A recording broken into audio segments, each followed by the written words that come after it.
अस्सलामुअलैकुम, welcome to another vlog, welcome to another beautiful day. और सब कैसे हैं? ठीक हैं, खैर खैरियत से हैं। कुछ दिनों बाद व्लॉग आया है। हाँ जी, ज़ारा यहाँ आपको कुछ कहना चाह रही। कहें ज़ारा, क्या जी? हम यहाँ आज फेरी पे जाने लगे हैं और काम पे आए थे। यहाँ एक ऑफिस में एक अपॉइंटमेंट थी, वो अटेंड की है। और अब काम्पी मेट्रो स्टेशन से हम जाएंगे टूवर्ड्स सेंट्रल रेलवे स्टेशन और वहाँ से ट्राम पे बैठ के फेरी टर्मिनल। तो आज आपको हेलसिंकी का, फिनलैंड का फेरी का एक्सपीरियंस दिखाते हैं। हमारा पहला होने वाला है और आई थिंक सो और बहुत से देखने वालों का भी पहला एक्सपीरियंस होगा।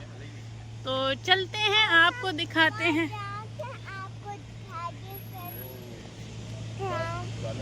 आपको वहाँ जाके दिखाएंगे फेरी और ट्राम। और ये अब हम यहाँ खड़े हैं। ये राहील, आज हमारे साथ चीफ गेस्ट भी हमारे साथ हैं। और ये आयत है। और आज हमारा फैमिली डे आउट है हेलसिंकी में। और वो ट्राम आ गई। ओके जी, चलें मेट्रो स्टेशन पहुँचते हैं, फिर आपको दिखाते हैं। अच्छा जनाब, अब हम आ गए हैं काम्पी शॉपिंग सेंटर में। और ये जो आपको नज़र आ रहे हैं डोर्स, आप ये कह रहे होंगे पूरी लाइन है डोर्स की। ये सारे क्रॉस लगा रहे हैं। ये बस टर्मिनल्स हैं। जब तक टर्मिनल नंबर 42 के बाहर आके बस खड़ी नहीं होगी, आप जा नहीं सकते। कौन सी बस आएगी? बस नंबर 41 आएगी। ये जैसे आप देख सकते हैं, यानी इस टर्मिनल पे 41 बस ने आना है। जैसी बस यहाँ आके अटैच होगी या इसके आगे खड़ी होगी, तो फिर ये जो टर्मिनल है नहीं, ये ओपन हो जाएगा। जैसे कि ये टर्मिनल गुड टू गो है, क्योंकि यहाँ पे 37 बस ने आना है और वो बाहर 37 बस खड़ी है और टर्मिनल एक्टिव है, आप जा सकते हैं। हम थोड़ा सा पास जाएंगे तो ये दरवाज़ा खुल भी जाएगा जाने के लिए। ये देखें, पर मैंने जाना नहीं है, वो 37 बस खड़ी है। ये 37 आपको शो हो रहा है और ये टर्मिनल 41 है। और ये ग्रीन इसलिए कि आप जा सकते हैं। ये भैया ने जाना था और मैंने उसके लिए दरवाज़ा खोल दिया। हाँ जी, आप राहील क्या कह रहे हैं? अस्सलाम वालेकुम। यहाँ पे बोर्ड भी लगा हुआ है और जहाँ से हम देख सकते हैं कि कौन सी बस कब कहाँ कितने बजे आएगी। बिल्कुल, आगे उसकी टाइमिंग्स हैं, उसके स्टॉप्स हैं, यानी टर्मिनल नंबर है और बस नंबर है। ठीक है, ये सारा पूरा रूट और मैप। और ये देखें जी, क्योंकि बस खड़ी है, जब तक वो खड़ी रहेगी तब तक टर्मिनल एक्टिव रहेगा। बस का है और ये मेट्रो का है। ये मेट्रो का मैप लगा हुआ है। मेट्रो पे तो मैंने आपको कई दफ़ा दिखाया, पर मकसद ये था कि आपको दिखाना कि शॉपिंग मॉल के अंदर ही बस टर्मिनल्स हैं और ये पूरी लाइन में हर टर्मिनल एक एक बस को असाइन हुआ है। अब चलते हैं सेंट्रल रेलवे स्टेशन, वहाँ से बैठते हैं ट्राम पे और फेरी टर्मिनल पे चलते हैं मार्केट स्क्वायर का। और ये व्यू मैंने आपको पहले किसी न किसी व्लॉग में दिखाया हुआ है, जब यहाँ पे फैमिली फेस्टिवल लगा था। और क्योंकि अब यहाँ पे फैमिली फेस्टिवल नहीं है, तो फिर ये मार्केट स्क्वायर आपको खाली खाली नज़र आ रहा है। आज अच्छी खासी गर्मी और हम लाइट के ऑपोजिट है, तो हमारी लाइटिंग का इशू है भाई। अगर हम खड़े होंगे किस एंगल पे, मैं आपको एंगल दिखा देती हूँ। अगर आप यहाँ खड़े होंगे तो आप राहील को और आय ज़ारा को अच्छी लाइटिंग में देख सकते हैं। लाइट के ऑपोजिट अच्छा नज़र आता है। और आय ज़ारा भी ट्राम पे जाने के लिए और फिर फेरी पे जाने के लिए एक्साइटेड है। तो ये देखें मेट्रो का, बसेस का और इवन दैट टैक्सी का भी यहाँ पे बोर्ड लगा हुआ है कि यहाँ अंदर से आपको सारी चीज़ें मिलेंगी। और ये है काम्पी मार्केट स्क्वायर, काम्पी काउपतोरी इसे कहते हैं। और राहील मुझे बता दें कि राहील, वो यहाँ पे ये फोरम की बिल्डिंग है, ये जो आपको मैंने जूम करके दिखाई नज़र आ रही, यहाँ तक आए हुए हैं जब काम्पी कोई भी ऑर्डर डिलीवर करना। जी, आपने व्लॉगर्स को कुछ कहना है या व्यूवर्स को कुछ कहना है? सब्सक्राइब क्यों नहीं करते आप लोग? क्या मसला है? क्या मसला है भाई? सब्सक्राइब करें, हमारे 1000 सब्सक्राइबर्स जल्द से जल्द करवा दें। और हम slow and steady wins the race वाली सिचुएशन चल रही है, पर हमारा इनिशियल गोल 1000 सब्सक्राइबर्स का है। हमने 650 आई थिंक सो क्रॉस कर लिया है, पर please we need your support ताकि हम बनाते रहें। और ये देखें जी, ये यहाँ पे जो आय ज़ारा करती हैं वो किसी और ने किया है, तो यहाँ पे जंग छिड़ गई है। और ये लिटरली लड़ाई का मतलब है, ये वाकई ही लड़ाई करते हैं और ऐसी लड़ाई कि ये एक दूसरे से छीनते हैं। आई डोंट नो कि ये कौन से बर्ड्स हैं। अगर आपको पता हो कमेंट में बताइएगा ये कौन से बर्ड्स हैं, इन बर्ड्स को क्या कहते हैं। ये देखें, इनको आई थिंक सो सीगल कहते हैं या क्या, कुछ सीगल टाइप बर्ड्स है, पर ये कैसे बर्ड्स हैं बताइएगा। कौन से बर्ड्स हैं, जिसको भी पता हो कमेंट में लाजमी बताएं। चलो जी चलते हैं, चलें चलो। ओके, और हम यहाँ पे राहील के लिए मेटा ग्लासेस जो हैं उनको एक्सप्लोर करने आए हैं। एक मेरे हाथ में है। Do you want to see like what other features yeah, what are other features of, other than taking picture and video, what other features are there? I Okay. can also listen some Yeah, please do listen, because it will test the sound quality of it. Okay जी, ये एक Meta glasses मेरे हाथ में हैं और ये इन्होंने यहाँ पे लॉक की हुई हैं, और आई थिंक सो ये बटन है, इस बटन से आप इस बटन से आप क्या कर सकते हो, अल्लाह सही टाइम पे, हाँ सुनाई दे रहा है आपको? And what other feature they have? ये जी ये बटन है, और इस बटन से आप वॉइस क्लिक कर देंगे वन टाइम तो फिर पिक्चर क्लिक होगी, और अगर इसको लॉन्ग प्रेस करेंगे तो वीडियो रिकॉर्ड होना शुरू हो जाएगी। Hey Meta. Hello. Can you hear me? Right now Raheel अपना डेमो सेशन ले रहा है और मैं उसके साथ एज अ वीडियोग्राफर बनी हुई हूँ। हम कोशिश कर रहे हैं कि हम स्विच कर लें मेटा पे फॉर व्लॉगिंग, तो ये सब ईज़ के लिए है ताकि जितनी आसानी Hey हो। Meta, how are you? राहील को मेटा जवाब नहीं दे रही। Yeah, he said to continually connect your phone to the internet. It's not connecting with the internet. Okay, और ये जी रे बैन की ग्लासेस हैं, और ये मैं यहाँ लगा दूँ, ये मेरे पे चोरी का इल्ज़ाम ना लगा दे। ओके, और यहाँ ज़ारा अपनी मस्ती कर रही है, राहील अपना डेमो सेशन, और आयत फेरी पे जाने के लिए एक्साइटेड है, और हमने फेरी के रास्ते में ये सारा मामला कर लिया है, और ये तमाम ग्लासेस का सेक्शन है। और अगर हम फाइनलाइज करते हैं, अगर हम लेते हैं, और मैं प्राइस पॉइंट भी बता दूं जो उन्होंने हमें अभी तक बताया है, और वो था अप्रॉक्सीमेटली 449 से लेके 500 तक। इट मीन्स 450 से 500 यूरो के बीच में हमें एक G2 ग्लासेस मिल रही हैं। Are these G2? Okay, but you're looking for G2 or G1? G2 and G1. Because the price range is between 450 to 500 for G2. What's the price range of G1? 250 Okay, the price range of G1 is 250 to 300. to 300, and for G2 the price range is 450 to 500. और देखते हैं अगर हम select करते हैं तो कौन सी करते हैं, अगर करते हैं इफ़, अगर नहीं तो ये हमारा एक डेमो सेशन होगा, या कंपेयर करेंगे किसी और ब्रांड से भी यहाँ पे फिनलैंड में अगर हमें मिलता है। देखिए जनाब, हमारी फेरी आ गई है, शिप जिसको आज ज़रा शिप कह रही हैं, इसमें हमने जाना है, और ये हमारा लाइन है जिस लाइन में हम लोग खड़े हैं। ये देखें जी, ये गेट के ऊपर स्ट्रोलर और व्हीलचेयर का रास्ता बना है कि हम फेरी में भी अपनी स्ट्रोलर साथ लेके जा सकते हैं। ये देखें जनाब, हम फेरी में बैठ गए हैं, राहील और हमने अपनी स्ट्रोलर्स यहाँ पार्क कर दी हैं, राहील को और बच्चों को पार्क कर दिया है, और ये एंट्रेंस थी, जैसे वो देखें अभी डॉक हुई हुई है, और जैसे ही चलती है हम आपको दिखाते हैं। ये सारा अंदर का एनवायरनमेंट है। इनसाइड ऊपर छत पे बहुत ज़्यादा धूप है, और आपको एक्सपीरियंस करवाते हैं जैसे ही फेरी चलेगी। और 15 मिनट, यहाँ 15 मिनट का डिस्टेंस है, एक आइलैंड है यहाँ पे, तो वहाँ लेके जाएगी। ये देखें जनाब, ये सारा बाहर का समुंदर का सीन है, और थिंक सो हल्की चलना स्टार्ट हुई है, फील हो रहा है ऐसे चलना स्टार्ट हुई है, पर चल नहीं रही, इसके पानी में एहसास ऐसा। और ये सारा इनसाइड हॉल है, और हम ऊपर छत पे इसलिए नहीं जा रहे, आई थिंक सो छत पे जाने के लिए लिफ्ट है, आई वंडर कहाँ है, मैं इसको देख के आती हूँ, एक्सप्लोर कर। ये देखें जी, हम अब बनानाज और एप्पल साथ लाए थे एहतियातन मंचिंग के लिए, और माशाल्लाह आज ज़रा वो खा रही हैं। रहीलिया बैठे रही, सबको हाई कर दे कि आप फेरी में आ, इंशाल्लाह भी ऊपर जाएंगे तो ऊपर का व्यू दिखाते हैं, पर बहुत तेज़ धूप है, इसीलिए हम लोगों ने कहा कि स्ट्रोलर्स को यहाँ पार्क करते हैं और फिर ऊपर चलेंगे इंशाल्लाह। रश ऊपर ज़्यादा लोग हैं, ऊपर ज़्यादा लोग हैं। और ये फिन्स पसंद करते हैं उसमें रहना, धूप में, तो फिर इसलिए। अच्छा जी, हम यहाँ पहुँच गए हैं इस ओल्ड बिल्डिंग मॉन्यूमेंट के पास, और इस पे लिखा हुआ है कि ये कितनी पुरानी है, 1868 और 1870 की इस पे तारीख लिखी हुई है। इट मीन्स अंदर ये बहुत पुराना एक सिटी है जो 80s का है, 1868।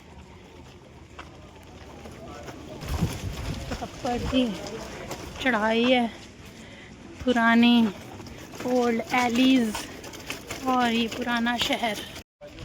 चले जी, ये देखें, ये हम आ गए हैं, एक मॉन्यूमेंट है। चलते चलते इस टाउन के अंदर एक जगह है जहाँ से रास्ता है, और आज ज़रा यहाँ एंजॉय करें और मैं आपको इसका व्यू दिखाऊं।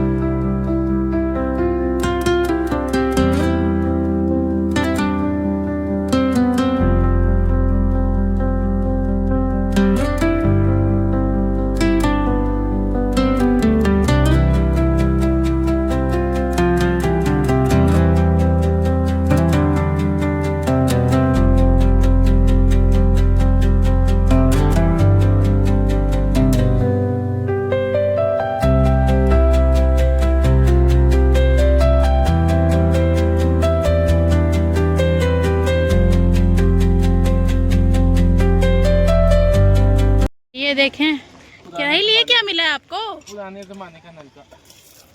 अच्छा जनाब, ठंडा है पानी? अच्छा जी, चले मुझे भी दें, राहिल खुद भी पी रहे हैं, बच्चों को भी हम देते हैं। और ये कितना मज़े का नलका है जी, पुराने ज़माने का, यहाँ पे लगा हुआ। तो मैंने पानी पिया, ठंडा बर्फ़ मज़े का पानी है। और ये राहिल जनाब को एक सौगात मिली यहाँ पे, और मैंने कहा चलें जी आप सबसे भी शेयर करते हैं। हाँ जी, हम अंदर आए हैं, यहाँ हमें एक मिला है म्यूज़ियम, पर म्यूज़ियम ऑफ एब्स्ट्रैक्ट आर्ट और स्कल्पचर्स। ये देखो, ये पता नहीं ड्रैगन है या डायनासोर है या ये क्या है, ये जिराफ है, आई थिंक सो, ये जिराफ है, हो सकता है। ये उसका उन्होंने आइनो जैसा लग रहा है, और ये इन्होंने स्कल्पचर्स बनाए हुए हैं, डिफरेंट शक्लें, और इट्स मेड ऑफ वुड। वैसे इसको हाथ लगाना मना होता है उस पर साइन भी बना हुआ है। और ये एब्स्ट्रैक्ट आर्ट है। और ये देखो, ये फिशेस हैं या बनीज़ हैं, कुछ बना हुआ है ये।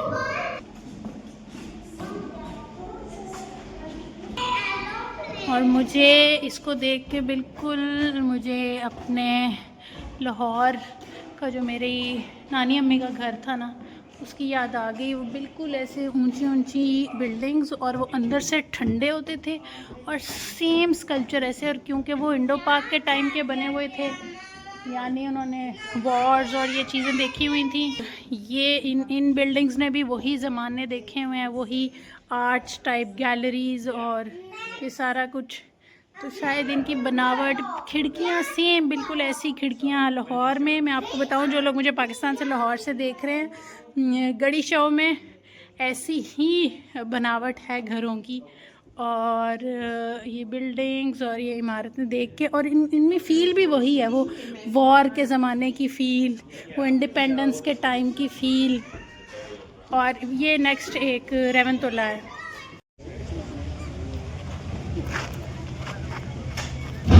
उसका देखेंगे, डोर बंद हो गया, और हम वैसे पर्पसफुली नहीं गए क्योंकि हम चाहते थे हम यहाँ थोड़ी देर और रुकें। Zara come back, Zara come back. और अब ये जा रही, इससे जो अगली नेक्स्ट आएगी ना, उस पे हम इंशाल्लाह चलेंगे। और जब मैं स्टार्टिंग में इस पे आते हुए बैठी हूँ, तो मुझे, क्योंकि मैं अंदर वाले नीचे वाले डॉक में थी, ये जो यहाँ पे खिड़कियाँ आपको नज़र आ रही हैं, तो मुझे लग रहा था कि बहुत स्लो चल रही है। पर जब मैं डॉक पे ऊपर गई, तब मुझे इसकी स्पीड का अंदाज़ा हुआ कि ये काफ़ी तेज़ चलती है। और ये देखें जी, ये वापस आ रही है, और 15 मिनट हार्डली ही हमें लगे हैं यहाँ वेट करने में। और ये लोग अपनी जगह पे बैठे हुए हैं, और जैसे ये गेट खोलेंगे हम इसको डॉक करेंगे, हम डॉक नहीं करेंगे, हम इसको राइड करेंगे, या जो भी शिप के लिए, क्रूज़ के लिए, फेरी के लिए बोलते हैं। और ये अपने डॉकिंग स्टेशन पे आके खड़ी होने लगी है। ये देखें जनाब, ये डॉक होने लगी है और यहाँ 2 गाड़ियाँ भी आई हैं, यानी कोई अपनी 2 कार्स लेके आया है। और अगर कार्स आ जाएं तो फिर लोग यहाँ खड़े नहीं हो सकते। वहाँ नहीं, शिप में बता दूँगा।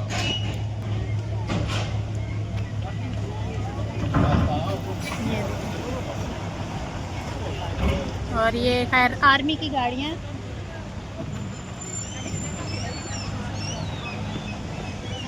और ये लोग निकल रहे हैं। और जैसे ये लोग निकलेंगे, जब खाली होगी तो फिर हमारे लिए जगह बनेगी।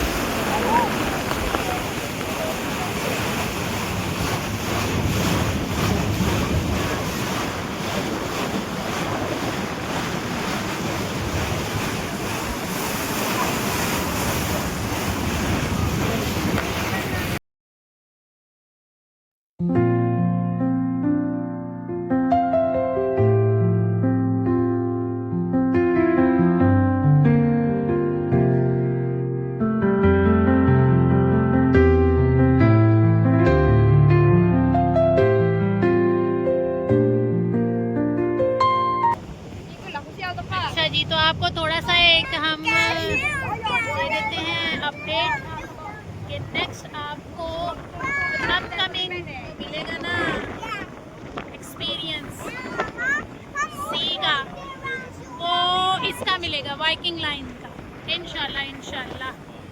इसमें भी आपको from Helsinki, from Finland towards Sweden आपको इसका एक्सपीरियंस अपने साथ करवाएंगे।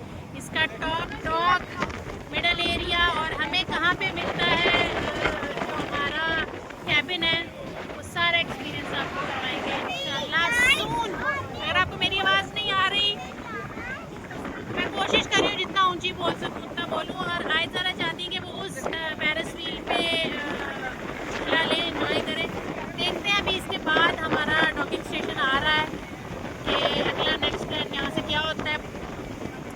लें जी भाई, हम आगे हैं कैथीड्रल, जो भी है भाई उसके सामने, कैथीड्रल के सामने। ये देखिए, आपको दिखा देते हैं। और एम्पायर बिल्डिंग उसके साथ। अभी हम यहाँ से चलेंगे आगे कुछ खाने पीने के लिए, क्योंकि हमें बहुत ज़्यादा भूख लगी है भाई, बहुत भूख लगी है। अब और सब्र नहीं हो रहा, बहुत भूख लग रही है और सर में भी दर्द शुरू हो गई है और धूप भी लग गई है, गर्मी भी बहुत है आज। चलो आगे चलते हैं कहीं खाने के लिए। अच्छा जनाब, ये लें, हम अपनी मंजिल मकसूद पे पहुंच गए हैं, जो कि है हमारी कोंतला मेट्रो स्टॉप, यानी कि हम घर पहुंच चुके हैं सैर सपाटा करके। ये आगे तीनों बाप बेटी जा रहे हैं और आप सोच रहे होंगे पता नहीं उन्होंने खाना खाया या नहीं खाया। अगर नहीं भी सोच रहे तो मैं बता देती हूँ कि हमने खाना खा लिया है। और अल्हम्दुलिल्लाह उस टाइम पे असल में भूख इतनी लगी हुई थी कि कोई इरादा ही नहीं था कि मैं कैमरा उठाती और ब्लॉग बनाती। और इंशाल्लाह नेक्स्ट अपकमिंग ब्लॉग में बाय बाय कर रही है। इंशाल्लाह नेक्स्ट अपकमिंग ब्लॉग में आपको बताएंगे हम लोगों ने मेटा ग्लासेस ली या नहीं ली। तो आप कमेंट्स में बताइएगा कि अगर किसी के पास मेटा ग्लासेस हैं तो वर्थ टेकिंग है या नहीं। सिर्फ व्लॉगिंग के लिए नहीं पूछ रही, उसका जनरल रिव्यू आपसे पूछ रही हूँ। किसी ने यूज़ की हुई हैं, किसी को पता है, किसी के फ्रेंड ने, किसी के कज़न ने ली हुई हैं, तो लाजमी बताए कि मेटा ग्लासेस वर्थ टेकिंग है या नहीं। और अगर हमने ले ली हैं, अगर हमने ऑर्डर कर ली हैं, तो गैस करें कि कौन सी की हैं, G1 की हैं, G2 की हैं, कलर्ड की हैं या नॉन कलर्ड। तो कुछ लोगों को मैं गैसिंग पे लगा रही हूँ और कुछ लोगों को मैं इस बात पे लगा रही हूँ कि मुझे रिव्यूज़ लाजमी दें। ओके, आज से उसके फुट में पत्थर चला गया कि आप उसकी हेल्प करोगे, तो वो लोग इस तरीके से हेल्प करेंगे कि वो आपको कमेंट्स में ही गाइड कर सकते हैं कि आप अपना जूता उतारो और पत्थर निकाल लो। चले जी, व्लॉग का यही एंड करते हैं।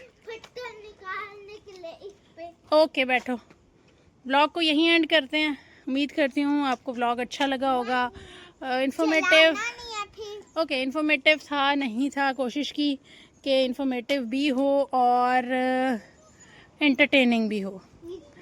तो चलें जी, मिलते हैं नेक्स्ट व्लॉग में। लाइक कीजिएगा, कमेंट कीजिएगा, प्लीज़ डू सब्सक्राइब, चैनल को सब्सक्राइब करें। मुझे स्टैट्स में नज़र आता है मेरे सब्सक्राइबर्स इतने ज़्यादा नहीं है जितने मेरे व्यूअर्स हैं, तो प्लीज़ व्यूअर्स, अगर आप व्यू कर रहे हैं, एक सब्सक्राइब के बटन पे आपने क्लिक करना है बस, और सब्सक्राइब हो जाना विदाउट एनी कॉस्ट। तो प्लीज़ ये करें।